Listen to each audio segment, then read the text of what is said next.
Welcome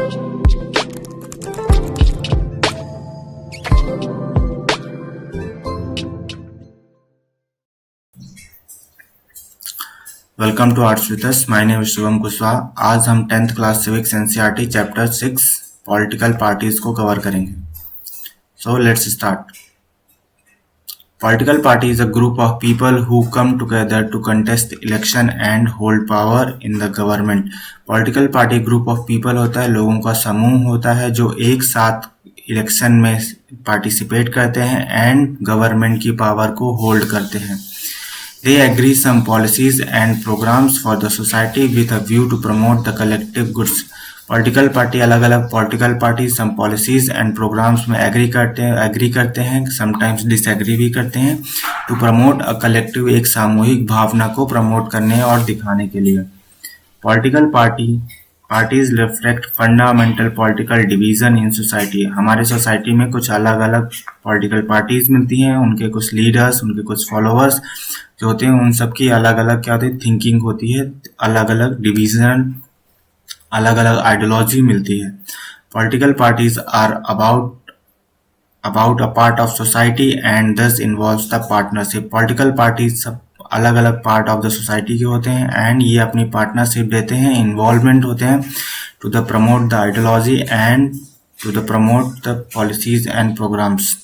This party is known by which part is stand for which policy it supports and who interest it upholds. Political party लोगों को कहाँ stand लेना चाहिए, कौन सी policies को support करना चाहिए एंड हु इंटरेस्ट और कौन पावर होल्ड करने के लिए इंटरेस्ट होता है, ये सारी चीज़ें पॉलिटिकल पार्टीज में दिखती हैं। कुछ पॉलिटिकल पार्टीज के कुछ कंपोनेंट्स होते हैं, जैसे कि अगर हम चेयर को देखें तो चेयर पहले वुड में लगेगा, उसमें लकड़ी लगेगी, उसके बाद कुछ कील्स लगती हैं या अलग अलग चीज़ें लगती हैं। या अगर हम रोड बनाने के लिए देखें तो कुछ इसमें पहले सीमेंट लगेगा, सीमेंट के बाद रॉड्स लगते हैं, उसके बाद वर्कर्स लगते हैं, कुछ इंजीनियर्स लगते हैं, ये सारे क्या होते हैं, कंपोनेंट्स होते हैं। सेम एज इट इज हमारे पॉलिटिकल पार्टीज के भी कुछ कंपोनेंट्स होंगे।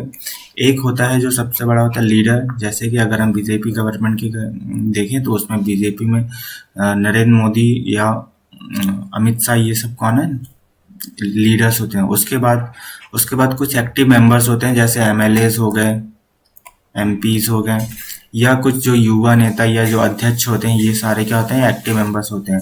उसके बाद कुछ फॉलोवर्स होते हैं, जैसे कि आप लोगों ने रैली में देखा होगा, लोग झंडे लेके लीडर्स के पीछे या रैली में सब एक साथ दौड़ते हैं, वो सब क्या होते हैं, फॉलोवर्स होते हैं। सो पॉलिटिकल पार्टीज 3 कंपोनेंट्स होते हैं, leaders, active members and followers. अब हमारे सामने आता है कि why do we need political parties, हमें पॉलिटिकल पार्टीज की नीड क्यों है।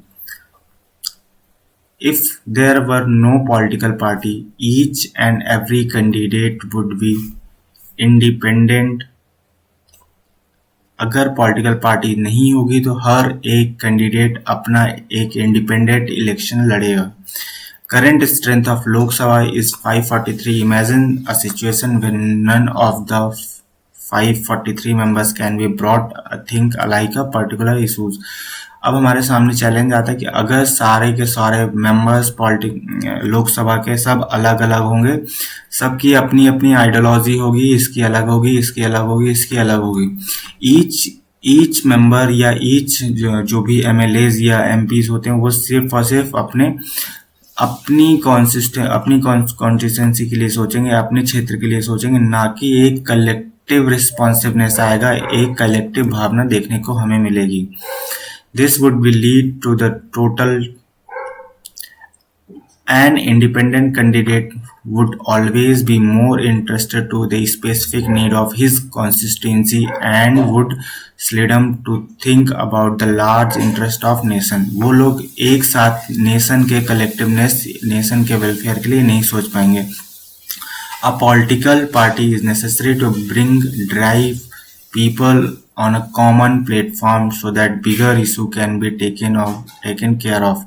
अगर इन सबको एक कॉमन प्लेटफॉर्म में ये सब नहीं रहेंगे तो ये सब नेशन को एक साथ कॉमन इश्यूज पे बात नहीं कर पाएंगे. Democracy which is being practiced all over world is called representative democracy. In this system, governance is done through the people's representative because it is impossible for each citizen to direct participate in governments.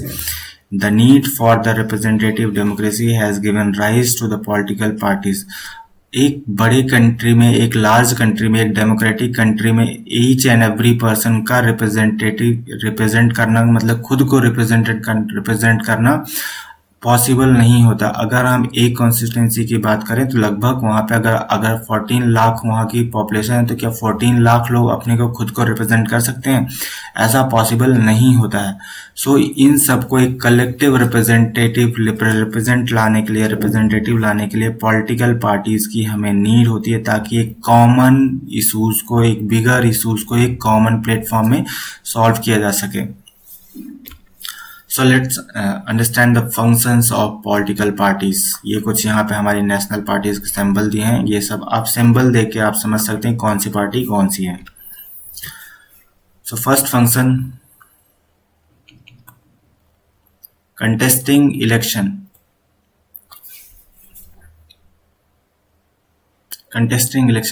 Political party contest election. A political party nominates its candidate for the electoral contest in the various constituency.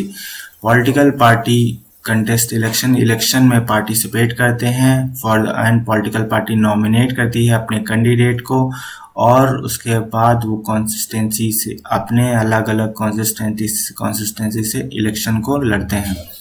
उसके बाद policies. Political parties put forward to different policies and programs so that voters can choose from them. हम हर election में देखते हैं कि हर party अपना एक memorandum लेके आती है, अपना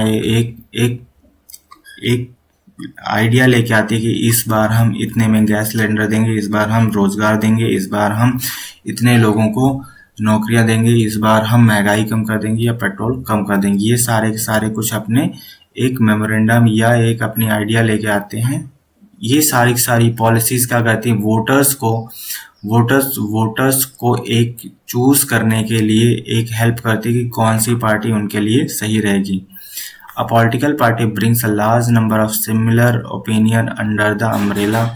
These opinions are channelized from the policies and program. The policies and programs of ruling party are expected to be followed by the government. ये सारे जो पॉलिसीज लाने की बात करते हैं गवर्नमेंट इलेक्शन जीतने के बाद रूलिंग पार्टी से एक्सपेक्ट किया जाता है कि ये पॉलिसीज एंड ये ओपिनियन को गवर्नमेंट या रूलिंग पार्टी फॉलो करेगी. उसके बाद थर्ड फंक्शन होता है making law.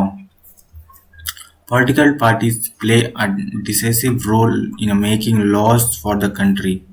You may be aware that it is a legislature which pass a law after proper debate. As most of the members belong to the political parties, so a political party has direct say in law making for the country. Political party help करती हैं या अपना sharing देती हैं to making law. हम सब जानते हैं कि लोकसभा से कोई भी बिल पास होता है तो वहाँ पहले डिबेट होता है, उसके बाद बिल पास होता है. पहले डिबेट होगा, उसके बाद बिल पास होगा. अब अगर कोई एक पार्टी मेजॉरिटी में नहीं होगी तो ये लॉ बनने में प्रॉब्लम्स आती है. मेजॉरिटी होगी तो कोई भी बिल को आसानी से लॉ बनाया जा सकता है, उसमें डिबेट करा के उसमें वोटिंग की जा सकती है और उसके बाद लॉ जो होता है वो पास हो जाता है. फोर्थ हमारे पास आता है फॉर्मेशन ऑफ गवर्नमेंट. हम सब जानते हैं कि जो इलेक्शन के बाद जो पार्टी मेजॉरिटी में आती है वो क्या बनाती है? गवर्नमेंट को बनाती है, सरकार बनाती है.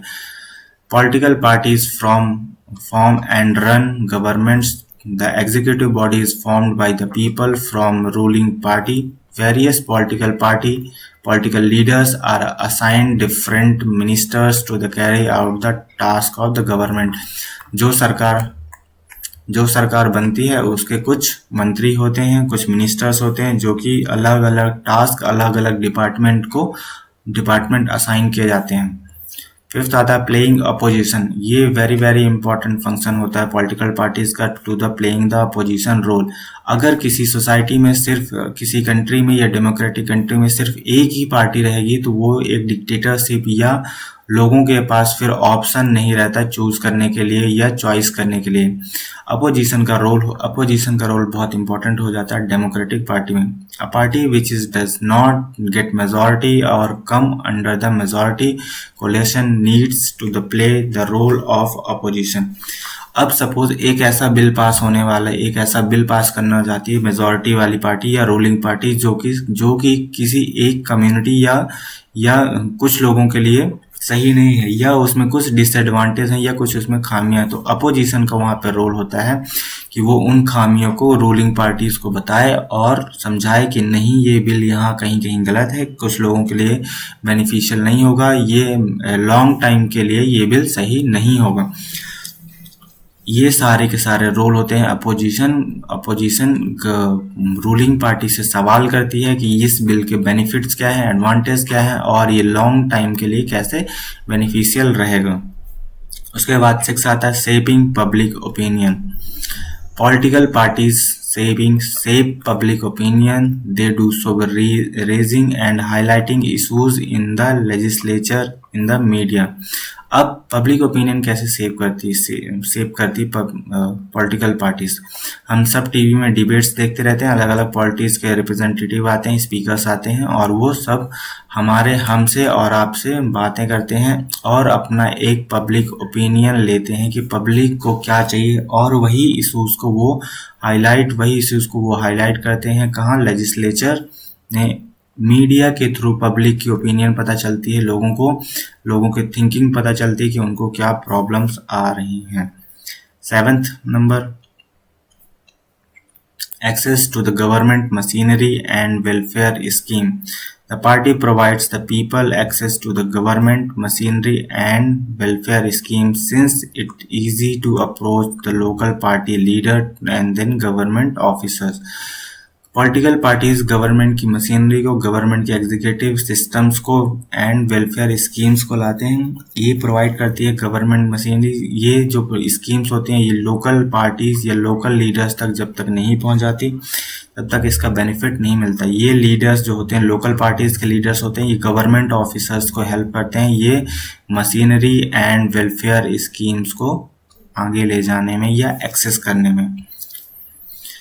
अब हमारे सामने आता है कि कौन कौन से पार्टी सिस्टम होते हैं अलग अलग कंट्री में। हम अलग अलग कंट्री में अलग अलग पार्टी सिस्टम देखेंगे। नेक्स्ट पार्ट 2 में नेक्स्ट हम टॉपिक्स कवर करेंगे, different party systems and national parties का आता है, स्टेट पार्टी का आता है and challenges of national party. So stay tune with us. Tomorrow I will be upload the second part of this chapter. Thank you.